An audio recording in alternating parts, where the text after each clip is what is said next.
നമസ്കാരം, മെട്രോ മാറ്റിനിയിലേക്ക് സ്വാഗതം.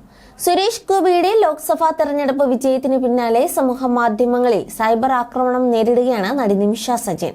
4 വർഷം മുൻപ് പൗരത്വ ഭേദഗതി നിയമത്തിനെതിരെ നടന്ന റാലിയിൽ സംസാരിക്കുന്നതിനിടെ നടി പറഞ്ഞ കാര്യങ്ങളാണ് ഇന്ന് സോഷ്യൽ മീഡിയയിൽ വൈറലാകുന്നതും നിമിഷയ്ക്കെതിരെ മോശം പരാമർശങ്ങൾ എത്തുന്നതും.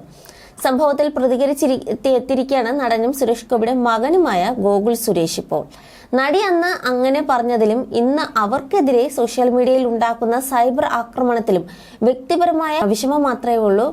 അന്നത് പറയുമ്പോൾ താൻ ജോലി ചെയ്യുന്ന അതേ മേഖലയിലെ ഒരു സീനിയർ കലാകാരത്തെ കുറിച്ചാണ് പറയുന്നതെന്നുള്ള ഒരു ചിന്ത നടിക്ക് അപ്പോൾ ഉണ്ടായിരുന്നിരിക്കില്ല എന്നും ഗോകുൽ പ്രതികരിച്ചു.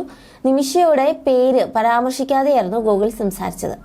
ആ നടി അത് പറഞ്ഞിട്ട് ഇത്രയും വർഷമായില്ലേ, അന്നത് പറയുമ്പോൾ ഒരു സഹപ്രവർത്തകനെ കുറിച്ചാണ് പറയുന്നതെന്നോ താൻ ജോലി ചെയ്യുന്ന അതേ മേഖലയിലെ ഒരു സീനിയർ കലാകാരനെ കുറിച്ചാണ് സംസാരിക്കുന്നത് എന്നോ ഉള്ള ഒരു ചിന്ത അപ്പോൾ ഉണ്ടായിരിക്കില്ല. ഇന്ന് അവർക്ക് അതൊരു തിരിച്ചടിയായി മാറിക്കാണാം.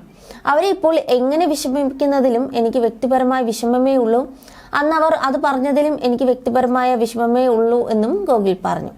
സുരേഷ് ഗോപിക്കെതിരായി വരുന്ന ട്രോളുകളെ കുറിച്ചും താരം സംസാരിച്ചു. സമൂഹ മാധ്യമങ്ങൾ തന്നെയാണ് അച്ഛനെ ഏറ്റവും കൂടുതൽ ട്രോളുകൾക്ക് വിധേയനാക്കിയിട്ടുള്ളത്. അതൊക്കെ മറികടന്ന് അച്ഛൻ ഇവിടെ വരെ എത്തി.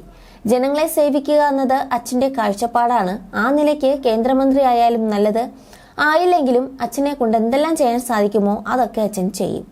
എന്തായാലും നല്ലത് ചെയ്യുമ്പോൾ നിങ്ങൾക്ക് തന്നെ അത് കാണാൻ പറ്റും. അച്ഛനിൽ നിന്ന് ഒരു അബദ്ധമോ മോശമോ നടക്കുമ്പോൾ അത് പ്രദർശിപ്പിക്കാൻ കാണിക്കുന്ന അതേ വ്യഗ്രത നല്ലത് ചെയ്യുമ്പോഴും ഉണ്ടാകണമെന്നും ഗോകുൽ പറഞ്ഞു. You're watching me on metromatney.com. on metromatney.com. metromatney.com. Subscribe for more videos. Subscribe for more videos. Subscribe here for more videos. Subscribe now.